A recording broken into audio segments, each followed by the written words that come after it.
Come, come. Whoever you are, just come. These are the words of the beloved 13th century, echo the philosophy that has brought us together once again. ICANN's door is open. It is open to everyone. Unique voice matters to the future of the Internet. Welcome to ICANN 41 and to wonderful Singapore. It is a living example country in the world, thanks to your leadership and others in the government and private sector. ICANN's first public meeting was held here back in 1999, as Peter mentioned. We welcome our special guests today who honor us with their presence. Ms. Grace Fu, Senior Minister for contributing to their development through the Commission on Science and Technology Development, and we look forward to participating in future IGFs, including in lovely Nairobi. It demonstrates that once again the multi-stakeholder model is alive and working. And now, for an obvious reason. This morning, the Board of Directors will consider whether to approve a program to introduce new generic top-level domains. Hard road. But we are here. Almost 6 years after the formal policy development process began, we're facing a decision today on whether to move ahead with one of the most significant changes in the history of the Internet and the DNS.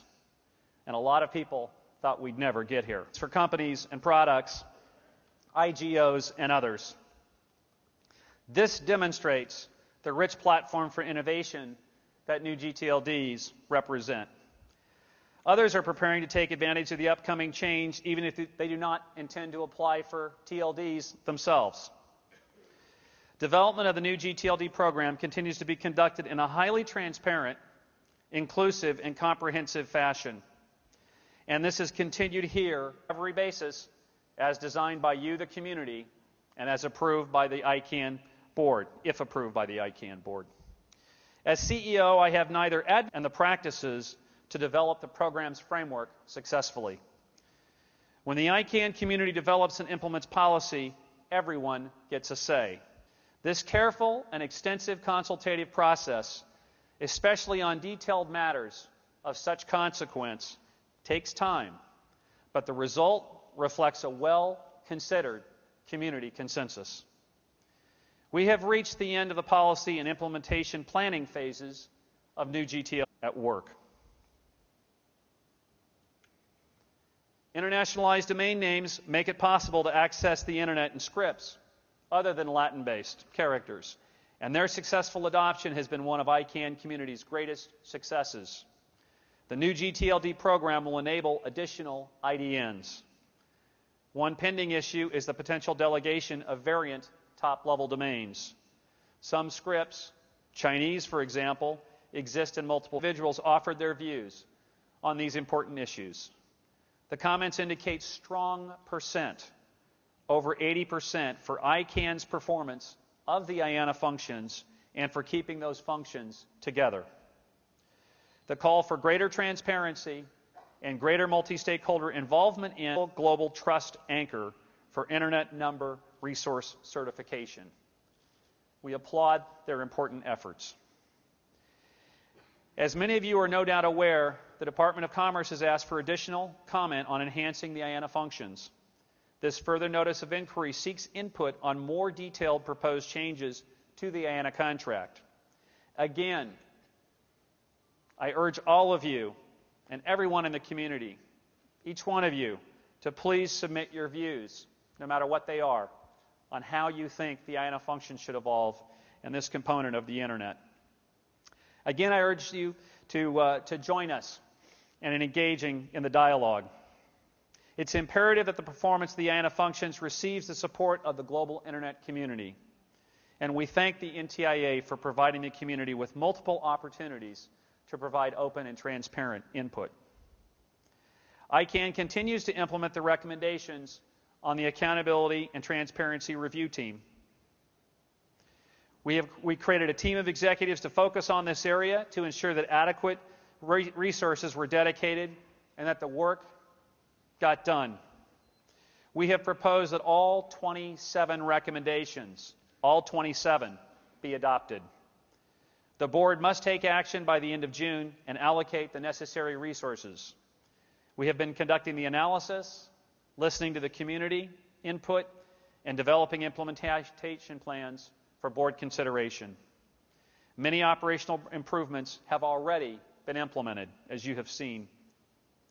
ICANN has a strong foundation of accountability and transparency related achievements, and we will continue to build upon this. The Internet has tremendous capacity to improve lives through greater economic growth, as we discussed. But its capacity for good also has a shadow, the capacity for bad and harm. The new GTLD program includes many new protections for rights holders and measures to mitigate malicious conduct. But the work does not stop there. The GNSO is reviewing concrete recommendations to address domain name registration abuse in GTLDs, including cyber squatting, malicious use of domain names, fake renewal notices, uniformity of contracts, and who-is access problems, among other issues. The community is developing a discussion paper on non-binding best practices to help registrars and registries address those matters, and a workshop is being held here in Singapore.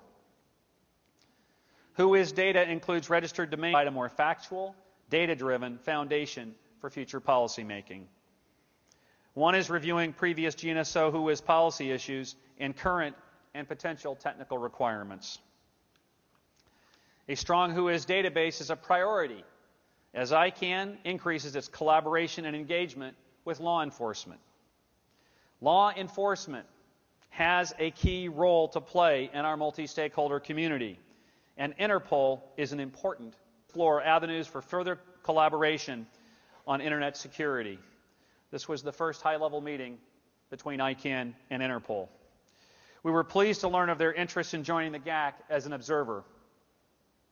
The ICANN community is also part of a wide-ranging discussion on the Registrar Accreditation Agreement to better address the concerns of security and law enforcement communities, enhance protections for registrants, and provide better compliance tools.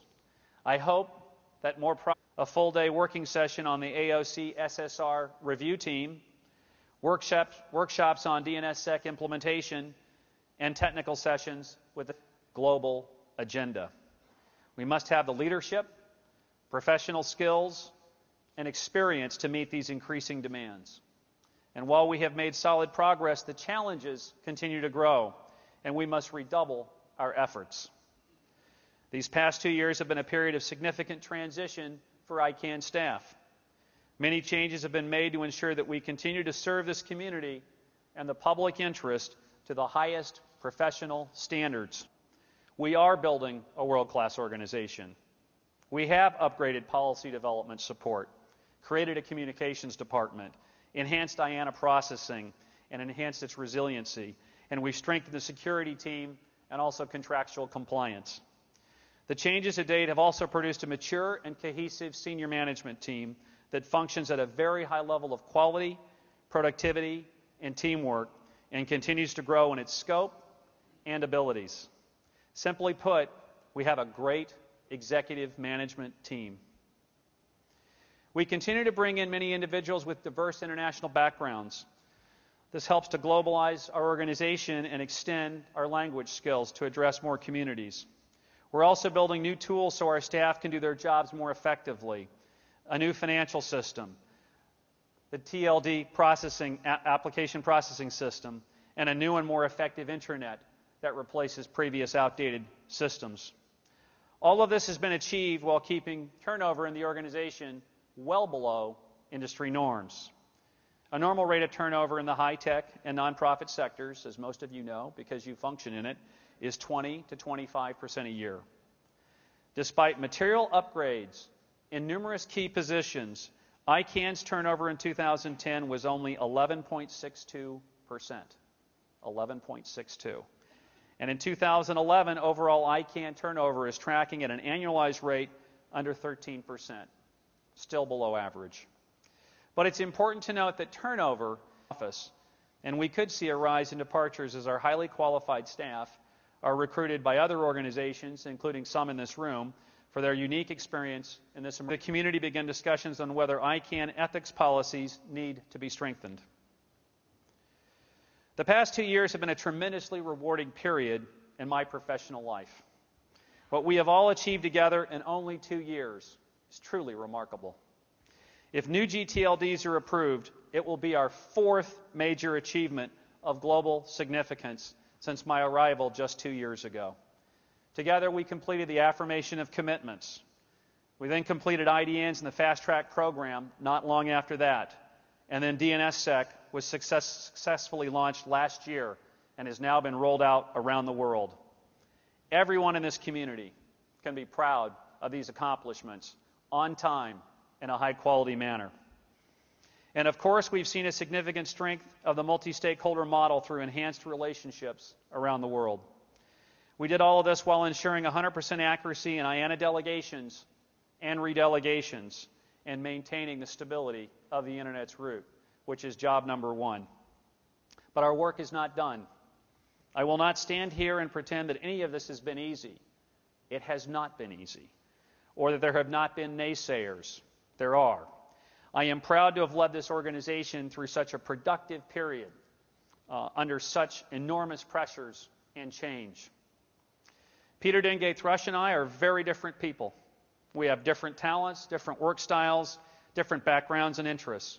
But together, we forged an extremely productive relationship that has always been focused on performance, delivering quality, and lifting this organization. Peter sharpened the focus on the board, and I did it with the staff. We've worked closely together on countless occasions to ensure that the public interest is always well served. The power and the stability of this relationship will be gone on Friday as Peter completes his term as chair of the board quite successfully. It has been a great platform for board, staff, and community success. And Peter, I'm thankful to you for everything you have contributed. I look forward to building that kind of relationship with the new chair and vice chair. Today, we face a fateful decision for ICANN. Our reputation and the future of the multi-stakeholder ecosystem depend on how well we respond. And I'm confident that the new board will rise to this challenge.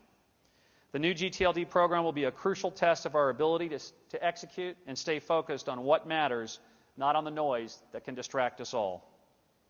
We are dedicated to delivering this program and all of our responsibilities to the highest possible standard, and we will. I would like to thank ICANN's incredibly dedicated staff who have worked so hard and with such professionalism to bring this moment. The new GTLD program may be ICANN's most important achievement.